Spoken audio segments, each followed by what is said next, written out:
За жимс ногоог бид нэр хүний биед маш сайн гэж мэддэг шүү дээ. Гэсэн хэдий ч ингээд баг хэрэглээд идэг. За хүүхдүүдтэй бид нараас өгч чадахгүй байна гэдээ бас тий ялангуяа ногоог тий дургу байна гэдэг бас ингээд баг хэрэглээд идэг. Тэгэхээр энэ талаар товчхон ярив. За намайг Цэдэвсрэн гэдэг эмчилгээний хоол зуржимч хоол босгол хэрхэн сэтэл юм байна.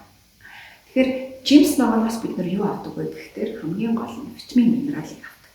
Тэгэхээр витамин минерал гэдэг ингээд ярих юм бол ингээд маш олон одоо витамин минерал байгаа. За цай, кальц, магний, за витамин А, С, Д, Е гэдэг ингээд маш олон байна. Тэгэхээр энэ болгон одоо тус тусдаа одоо биеийн одоо маш олон бодис хэлцээнд ордог. Тэгэхээр жишээлх юм бол одоо цайр гэх юм бол одоо 3000 гаруй одоо үйл ажиллагаанд ордог. Тэгэхээр эдгээрийг ингээд одоо юунд сайн бэ гэдэг нь ярих юм бол одоо маш олон юм болно. Тэгэхээр яг ингээд бүлэглээд ингээд витамин минералын сайн бэ гэх юм бол биднийг бол ингээд амьд байлгах одоо тийм үүрэгтэй байдаг.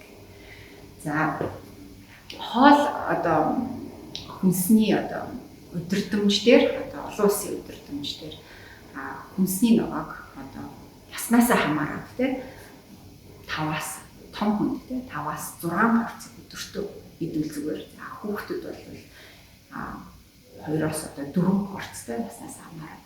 За жимсэг бол ерөнхийдөө 1-2 порц хүүхдэд том хүнд бол 2-оос 3 порцыг өдөртөө идвэл цөмжтэй гэж хэлдэг. Тэгэхээр энэ одоо цөмжтэй хэмжээгээр одоо авах юм бол одоо шинэ тэжээлийн дутагдлаас одоо урьдсан сэргийлдэг байх нэ.